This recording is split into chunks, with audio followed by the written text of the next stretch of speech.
오늘 아침이었다. 아파트 현관에서 낯선 남자가 초인종을 눌렀다. 그는 정장을 입고 서류 가방을 들고 있었다. 순간 불길한 예감이 스쳤다. 그 남자가 내 손에 건넨 것은 법원에서 온 독촉장이었다. 내 아들 이름으로 된 대출 보증서가 첨부되어 있었다.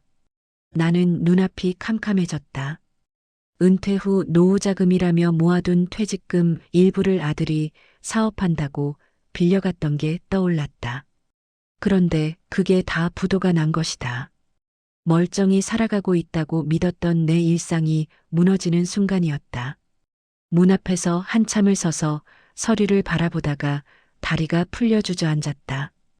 그 순간 집안에서 며느리의 목소리가 들렸다. 어머니, 또 무슨 일 있으세요?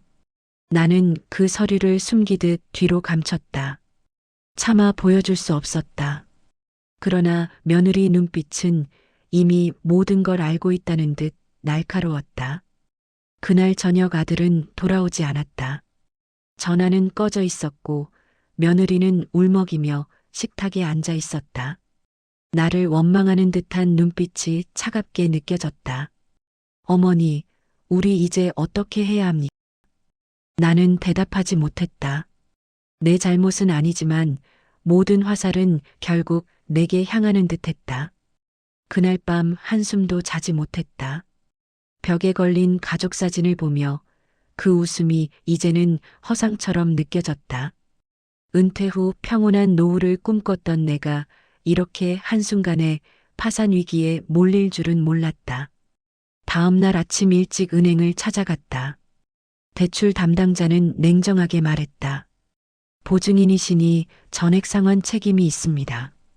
나는 숨이 막혔다. 내 노후를 위해 모아둔 적금과 연금은 아직 묶여 있었고 당장 갚을 돈은 없었다. 순간 심장이 덜컥 내려앉는 느낌이 들었다. 은행 창구 유리창에 비친 내 얼굴은 처참했다. 눈밑은 꺼져 있었고 입술은 바짝 말라 있었다.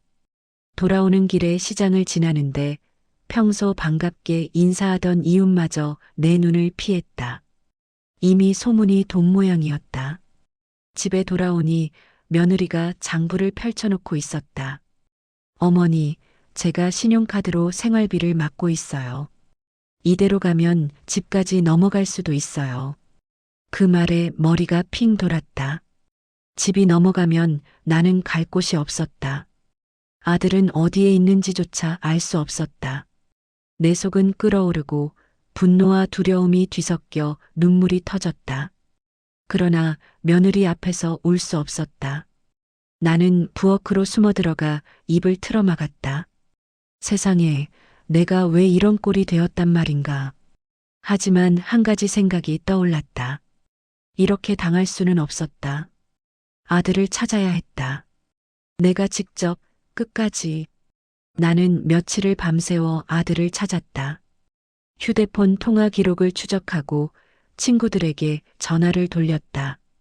그러나 다들 입을 닫았다. 그중 한 친구가 조심스럽게 말했다. 형님, 아드님, 사채에 손대셨다는 얘기가 있어요. 그 순간 가슴이 철렁 내려앉았다. 은행 빚도 모자라 사채까지라니. 며느리에게는 차마 말하지 못했다. 대신 혼자 버스를 타고 아들이 다녔다는 사무실을 찾아갔다. 그러나 이미 문이 굳게 닫혀 있었다. 벽에 붙은 임대문의 종이가 찢겨 있었다. 내 손끝이 떨렸다. 그때 건물 앞에서 어떤 남자가 나를 불러 세웠다. 험상궂은 인상이었다. 당신이 아버지요? 아들 대신 갚으시오. 그의 눈빛은 날 삼켜버릴 듯 날카로웠다.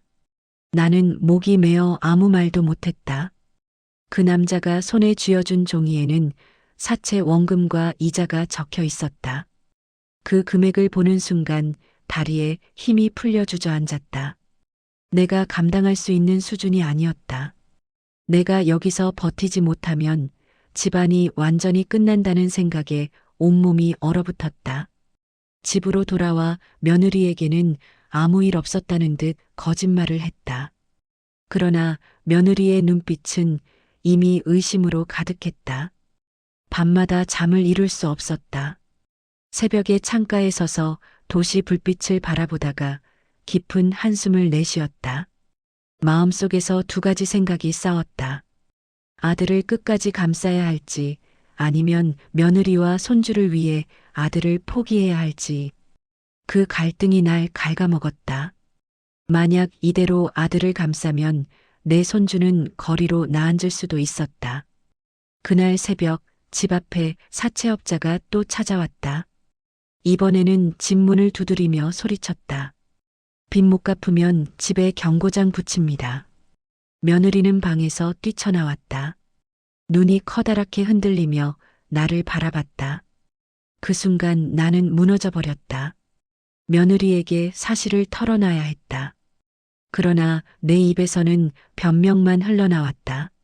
내 남편은 잠시 힘든 일을 겪고 있다. 그 말에 며느리의 눈가에 눈물이 고였다. 힘든 게 아니라 무책임이잖아요. 나는 고개를 떨궜다. 내가 평생 쌓아온 체면이 산산이 부서지는 순간이었다. 그날 밤 나는 혼자 동네 공원을 걸었다. 바람이 차가웠다. 벤치에 앉아있던 노인이 나를 보고 말을 걸어왔다. 요즘 젊은 것들 빚 보증 때문에 고생 많지요. 그의 말에 나는 깜짝 놀랐다. 그는 자신도 과거에 아들 빚 보증 때문에 집을 잃고 고생했다고 했다.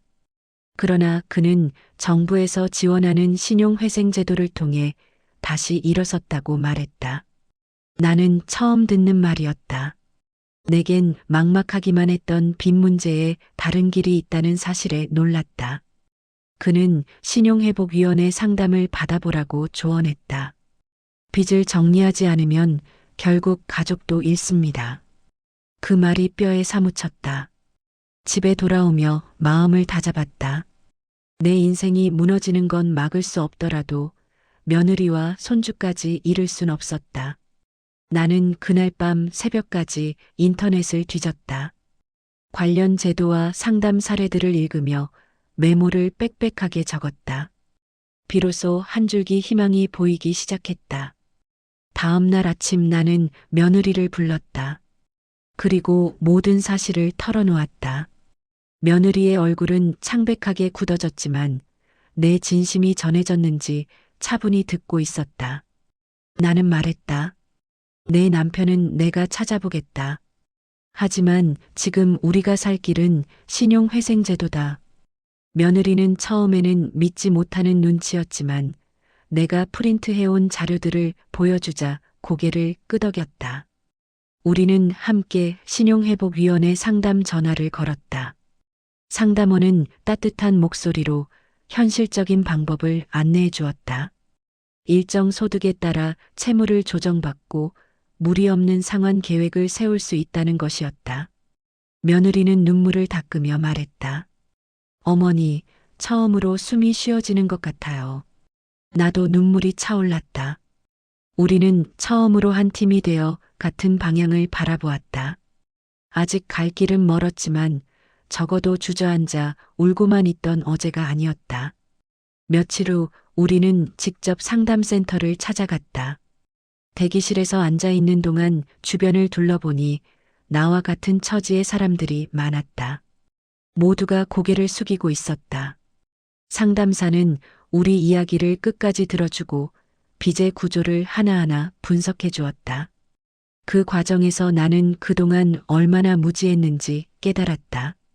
금융교육의 중요성을 절실히 느꼈다. 상담사는 3단계로 해결책을 제시했다. 첫째, 불필요한 지출을 줄이고 생활비 계획표를 세울 것. 둘째, 채무 조정 신청을 통해 매달 갚을 수 있는 범위를 확정할 것. 셋째, 장기적으로 신용 회복을 위해 소득을 늘릴 방안을 찾을 것. 그 말에 나는 마음속으로 결심했다.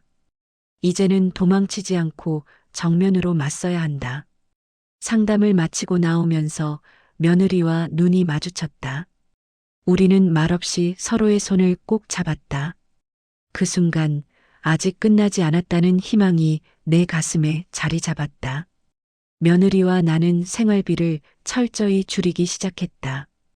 불필요한 전기 사용을 줄였고 외식을 끊었다. 매일 장부를 기록하며 수입과 지출을 확인했다.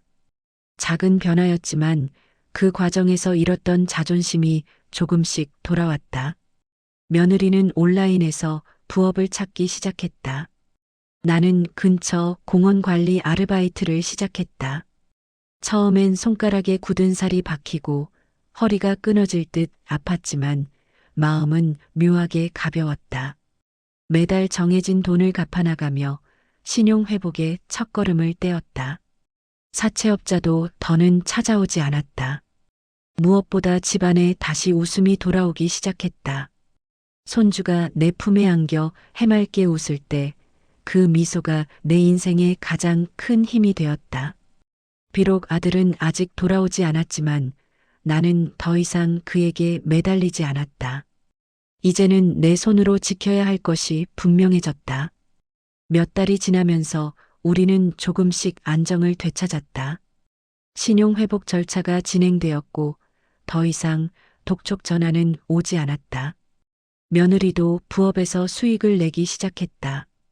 집안 공기는 다시 따뜻해졌다. 그러던 어느 날 불쑥 아들이 돌아왔다. 그는 초췌한 얼굴로 문 앞에 서 있었다. 며느리는 그를 보자 울음을 터뜨렸다. 그러나 나는 단호하게 말했다. 내 잘못을 내가 감당해야 한다. 아들은 고개를 숙이고 아무 말도 하지 못했다. 나는 그 순간 지난날의 고통이 떠올랐지만 동시에 깨달았다. 부모가 평생 자식을 감싸는 것은 사랑이 아니라 독이 될 수도 있다는 것을. 우리는 상담사의 조언에 따라 아들에게도 별도의 상담을 받게 했다. 그리고 가족회의를 통해 서로의 역할을 분명히 했다. 아들은 눈물을 흘리며 고개를 끄덕였다. 처음으로 책임을 배우는 순간이었다. 이제 나는 다시 삶을 배워가고 있다. 은퇴 후 평온한 노후를 꿈꿨지만 예상치 못한 시련이 내 앞에 닥쳤다. 그러나 그 시련 속에서 진짜 소중한 것을 깨달았다. 돈이 아니라 서로를 지켜내는 의지였다. 나는 매일 일기를 쓰며 내 감정을 정리한다. 생활비 장부를 적으며 내 삶을 통제할 수 있다는 자신감을 되찾았다. 며느리와는 동지가 되었다. 손주와 함께하는 시간은 어떤 금전적 가치와도 바꿀 수 없었다. 나는 이제 다른 이들에게도 말하고 싶다.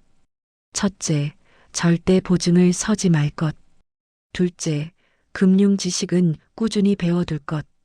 셋째, 문제가 생기면 숨지 말고 상담을 받을 것. 이것이 내가 피눈물로 배운 교훈이다. 언젠가 아들이 진심으로 달라진 모습을 보일 날이 오리라 믿는다. 그리고 나는 끝까지 무너지지 않고 살아낼 것이다.